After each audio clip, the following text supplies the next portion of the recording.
Assalamualaikum sahabat. Malam ni tercetus idea tiba nak makan ataupun nak masak cucur lemak manis.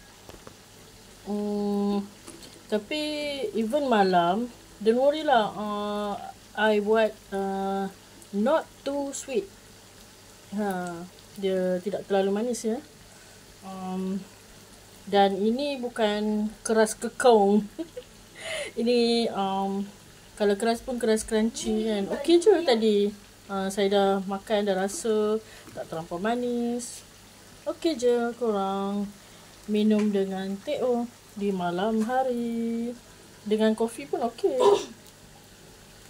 Cucur lemak manis. Jemput makan korang. Okey.